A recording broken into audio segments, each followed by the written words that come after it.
Assalamualaikum warahmatullahi wabarakatuh. Selamat pagi pemirsa sekalian yang berbahagia, eh, khususnya para petani di Indonesia. Pada kesempatan kali ini kita akan menyampaikan atau bahasan mengenai eh, kreativitas, invensi, dan inovasi. Nah, hal ini, pola pikir ini juga sangat penting bagi para petani di Indonesia, supaya dalam berbudidaya itu akan menghasilkan karya-karya atau produksi yang efisien, yang tinggi, dan sebagainya.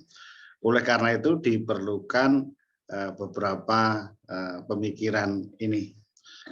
Jadi jalan benang merahnya adalah kita harus tahu atau harus menerapkan kreativitas, hubungannya dengan penemuan atau invensi, kemudian dengan inovasi. Jadi pada prinsipnya kita sebagai manusia untuk survive, untuk memenangkan dalam persaingan itu sangat dibutuhkan inovasi, perubahan-perubahan yang memang bermakna untuk komersialisasi sebenarnya. Ini sangat penting. Oleh karena itu, bagaimana nanti kita bahas perbedaannya itu, bagaimana berpikir kreatif, berpikir supaya menghasilkan invensi maupun jenis-jenis inovasi apa yang bisa kita lakukan untuk memperkuat kita dalam persaingan yang positif ini tentunya. Jadi ini sangat diperlukan. Yang pertama kita bahas, kita harus bisa membedakan apa itu kreatif. Nah, jadi creativity, kemudian apa sih invensi. Nah, kita sering mendengar itu. Yang paling sering kita adalah inovasi. Nah, kamu harus menghasilkan inovasi lah kan gitu. Apa sih inovasi kan gitu. Oleh karena itu tiga ini harus kita bedakan. Ya, yang pertama adalah dari rangkaian itu adalah dari kreatif, invensi, dan inovasi. Itu yang pertama yang harus dibuka dulu supaya menghasilkan inovasi adalah kreativitas. Kreatif, berpikir kreatif. Jadi untuk kreatif ini berasal dari create, ya, bahasa Inggris create, itu artinya menciptakan.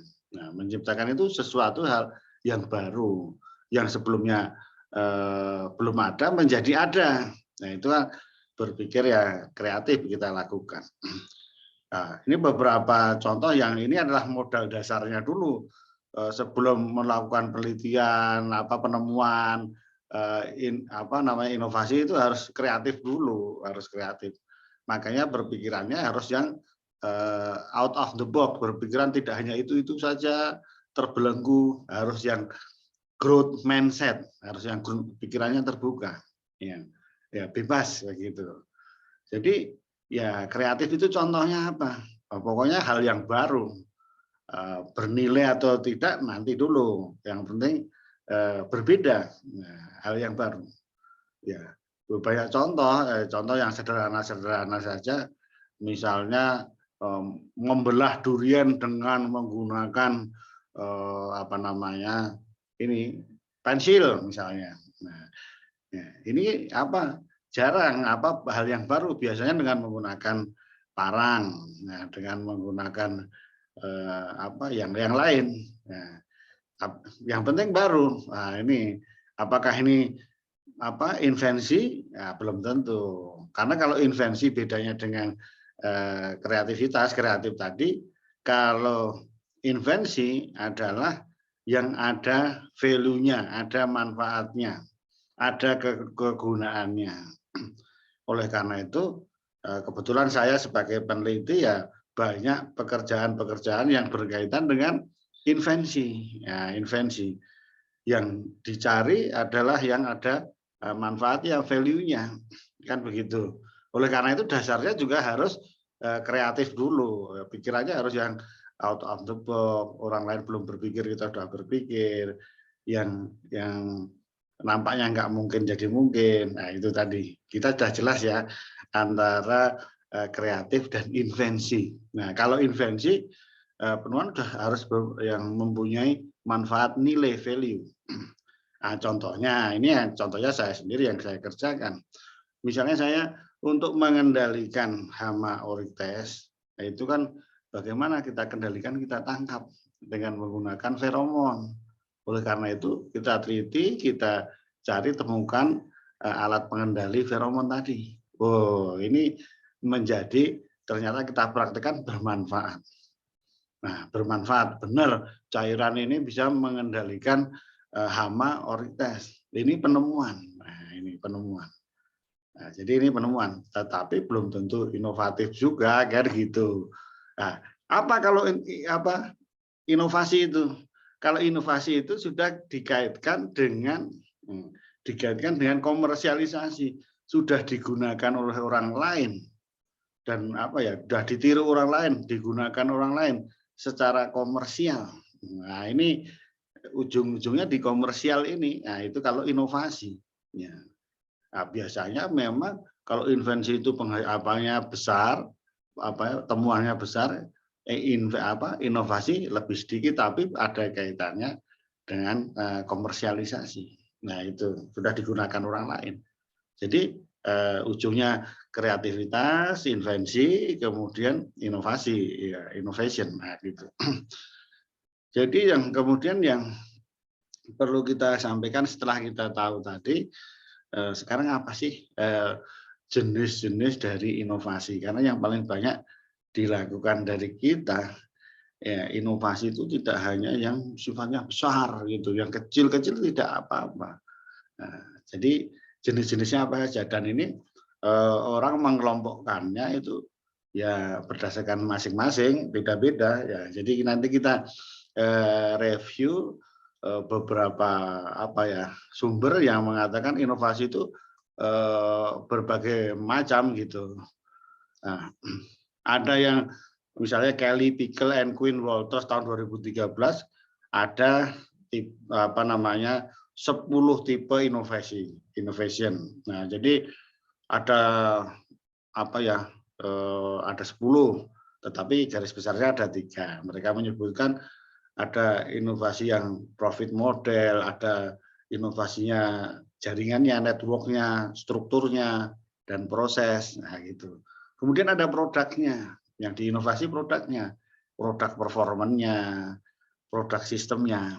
Nah, kemudian ada yang berdasarkan experience-nya itu adalah service-nya, channel-nya, brand-nya, nah, kemudian customer engagement-nya. Ini beda-beda orang membagi inovasi. Nah, jadi kemudian ada lagi orang yang membagi menjadi sustain innovation.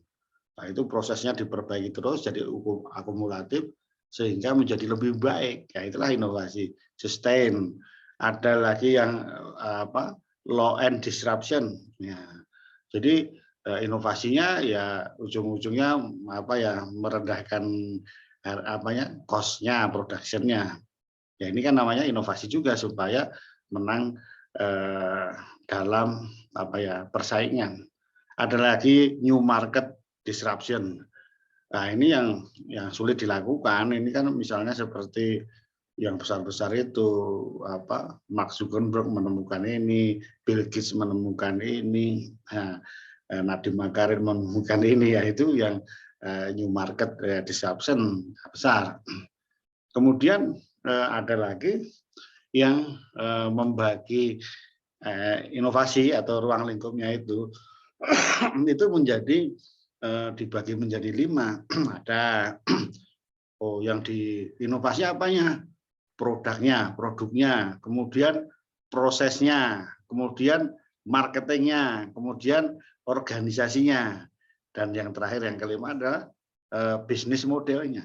Nah, kemudian yang paling kita berasosiasi itu kalau namanya inovasi selalu produk. Nah, ini yang belum tentu itunya gitu loh. Ya, jadi yang kita berinovasi belum tentu harus produknya. Produknya yang paling sering inilah kita berpikir, ditambah fitur ini. Nah, kalau produk berbentuknya layanan ya ditambah yang lain-lain. Produknya dipoles seperti ini produk ya barangnya kan gitu. Kemudian lagi juga inovasi dalam proses. Nah, prosesnya diperbaiki menjadi efisien misalnya, yang dulu panjang sehingga biayanya mahal menjadi kecil. Nah, ya kita inovasi dalam proses ini kalau saya sendiri saya lakukan untuk memproses feromon yang saya hasilkan misalnya. Oh itu prosesnya diperpendek dengan menggunakan katalis yang ini supaya lebih pendek lagi, lebih efisien dan lebih murah, kan begitu. Ini prosesnya. Nah, kemudian contoh inovasi dalam yang marketingnya ini adalah pengembangan networking tadi. Nah, atau desain kemasannya baru, supaya lebih bagus lagi, lebih inovasi namanya, gitu supaya laku. Kemudian tadi kalau orang lain mengatakan brand juga masuk di sini, mau mereknya menarik misalnya. Kemudian yang berikutnya adalah tadi inovasi dalam organisasi. Dalam hal bisnis berjualan itu cara organisasinya ya bisa dibentuk begini supaya bisnisnya menjadi lebih bagus lagi. Inilah inovasi-inovasi. Kalau ini terlalu panjang misalnya. Nah, kemudian yang inovasi bisnis model yang sering kita katakan contoh-contoh yang terkenal tadi, ya itu tadi. Misalnya ya dulu jualannya tidak online, sekarang online, ada Grab, ada Gojek, ada ini hal yang berbeda gitu. Bisnis modelnya memang berbeda sama sekali dengan sebelumnya gitu. Nah, inilah inovasi-inovasi yang ada. Jadi kesimpulannya ya kita itu melakukan inovasi pada bagian-bagian yang mana, produknya bisa, prosesnya bisa, marketingnya bisa, organisasinya bisa, bahkan ada mungkin temuan-temuan baru untuk bisnis modelnya. Jadi rangkumannya kita berangkat dari kreativitas, kemudian invensi penemuan, kemudian inovasi yang dikaitkan dengan komersialisasi tentunya. Nah ini supaya digunakan orang lain, dipakai orang lain. Nah, jadi itu pembicaraan kita pada pagi hari ini tentang ruang lingkup atau jenis-jenis inovasi. Terima kasih pemirsa, mudah-mudahan ini bermanfaat bagi kita semua. Terima kasih. Assalamualaikum warahmatullahi wabarakatuh.